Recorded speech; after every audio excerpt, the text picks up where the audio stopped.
Welcome to the night before the crossing. Which crossing are we doing, Anthony? It's not really a crossing, it's more like a coastal drowning. Coastal drowning. We are going from Southampton to Dartmouth. Dartmouth is where we hope to eventually be moored, parked. Murder. Murder? Okay, no murder. Anyway, leave the boat for a longer period of time. So obviously we've been here in Southampton since end of August? Yeah, end of August. Yeah. It's now the end of October, and some of the problems have been storms. Batteries almost exploded. Yeah, the boat did nearly set on fire last week. So fucking close to death. Yeah, but we've changed the batteries, everything's fine. So we decided that, we're going to do this. So, the route, we're going to try and do it in 2 days, which is ambitious.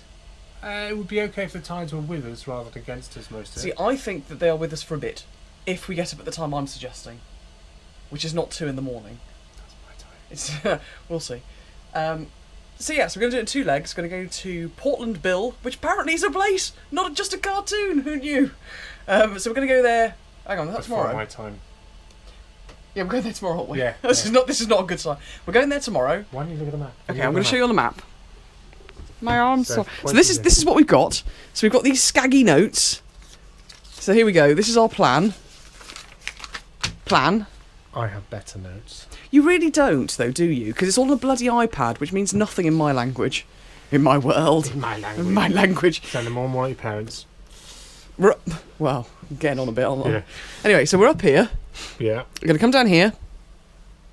Going down. This is all fine. We have done all this before. Loads of times. We're going to probably do this about 6:30 in the morning tomorrow. We've got to get to Yarmouth For fuel. Because we're a bit low. And we have just stuck water in, because apparently we were low on water as well. So Not in the fuel tank, though. Yeah, because that would be embarrassing. So this bit here is going to be challenging. So this is getting through the needles. We are not going with an ideal wind, but we are going with an ideal weather. And we've just got lots of enthusiasm.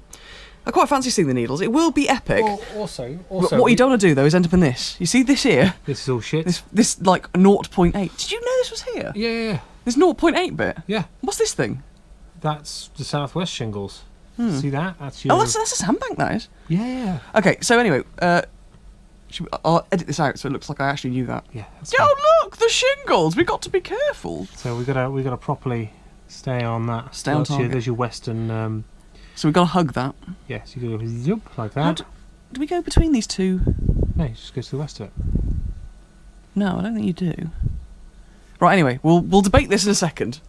So it looks really tight. Oh, anyway.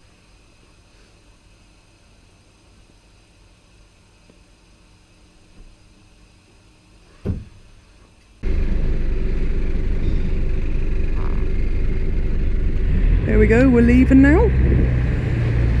Oh, bye-bye Ocean Key, it's actually been really cool. There we go, bye-bye temporary home. It's like a murk rise today. We were expecting a glorious sunrise with a crystal clear sky. I think we're going to get murk. Oh, that's a ferry over there, we dodged that. One of the really cool things about the AIS that we've got on here is that we can actually see what all the other boats are. So out here we've got this massive, absolutely huge tanker. So that's going just over to Forley, which is to the side of us, and it's got 3 little tugs, one of which is called Phoenix, which isn't spelt correctly. And you can just see what's coming at you, and it's quite interesting. You get a little bit of the stats, where they're going, and size and purpose. Everything says it's dangerous, so that's good. What you doing, Bina? I'm a figurehead. You're kind of at the wrong end of the boat, Bina. No. You're on the wheel. You're on the wheel. Jesus, what are you doing, woman? You wanted me down here. No, go back on the... No. Who's driving this thing? Oh dear. How did you die? Well...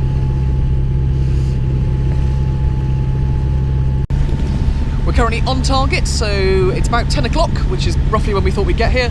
Got to go into Yarmouth and we refuel, and we've never refueled this, so we know where the fuel pontoon is, we've seen that, so we just need to get this on, fuel up as fast as we can, and then go through the needles. The tide has turned, so we are also now going against the current, So we do want to get into open water as fast as possible, just because hopefully it'll be a bit faster, because we've already got about another 6-7 hours ahead of us, possibly more, I don't know. So we've been down here loads of times now, and we've been meaning to look at the Needles. There's always been this kind of invisible line. You get to Yarmouth, we've never ever gone any further because we've always been very nervous about the tides, the unknown, whether we can get back again. Anyway, we're probably no more than 5 minutes out from Yarmouth, and I don't know if this will pick it up. There's Yarmouth in the background. And there, you can see in the distance, There's the Needles literally just there. So close. As predicted, it is a little rough. So we're currently just going down the Needles channel. I don't know what it's called. It's probably called something else, but basically it's the Needles, and it's a big channel. Oh, there goes my hat! My hat! Oh God! Oh God! Now I've got to cry. Luckily, I've got it attached to me. Fucking hell! I've lost my hat. Oh shit, son! Right now. Right, I've got my hat. Okay. Anyway, it's got a bit rough out here. What I was going to say was you can actually see over here the shingles. So this is an area of water you don't want to accidentally end up on. As you can see, there's actually land underneath it. So we've got a couple of Coast Guard calls going off. Needles over there. I've lost my hat. And the biscuits nearly went overboard. But we have picked up speed again. We're glad we're out to water because it should calm down a little bit. Right, I need to go reattach my hat. There will now follow 6 hours of absolutely nothing apart from sea. I'm not videoing 6 hours of nothing. See you later. So we're at the end of monumental journey day 1. We've managed to get here, so we're at Portland Bill. Or Portland? Portland Bill might be the headland, but anyway. So yeah, so we're just getting all the lines on. It is still light, so what we're going to do is we're going to have a bit of a faff trying to get the thing in, so it's convenient for tomorrow morning, because we will be leaving in darkness tomorrow morning. But this looks like an absolutely massive marina, so I'm hoping they've got somewhere I can eat and get like a pint of cider, which would be fantastic. We've done very well, but because we're really tired, we have decided to put fenders and lines literally everywhere. Can't move for fenders and lines right now, can you? There's one on everything. But yeah, so we're going to bring it in and then go get a bite to eat and then have an early night because we have an early start tomorrow. have a poo. It's very early. Very early again. It's very early. It's very dark. Here we go again. Me too.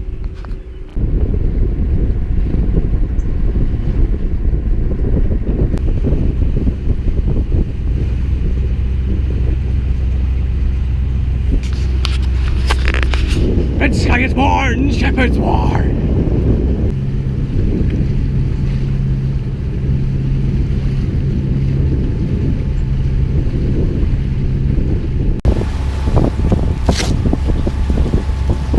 So I shall explain to you about Portland and the races that go around it. So when we first thought about this journey, we reckoned it'd just be nip round the headland, go straight to Dartmouth. It turns out that isn't the case because there's something called the races, which is a highly kind of unstable set of water that effectively meets around that headland and creates some very, very, I'd say choppy, very fast moving, actually very dangerous water. There's an inshore passage, which you can probably see behind me, the headland, which kind of just nips around the headland. But there is also a ledge that is pretty shallow, and if you get caught and pushed further out, or you happen to sail too far out, you get caught in the races, and then all sorts of things happen. Look on YouTube. Also, you can only do it at certain times of the day. That would have meant us getting up at about 2 AM. So instead of doing the offshore passage, which means taking us about 5 miles out to sea, and then we cut across, and that means we definitely will avoid it. It's probably like really tiny in the thing. They can probably see a dot.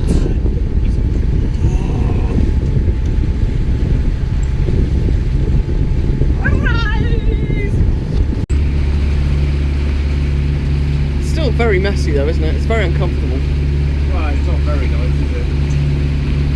I'm having no success trying to clean the boat whatsoever in this. Not want to stay in the boat.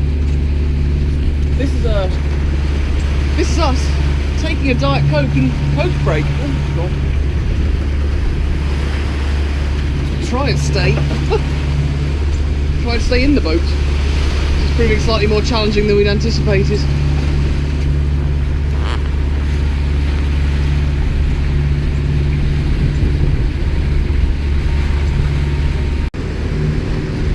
So it's important to be fastidious about keeping a clean boat, no matter the situation. Fuck me!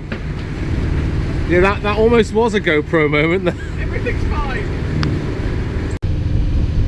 The cleaning is going well.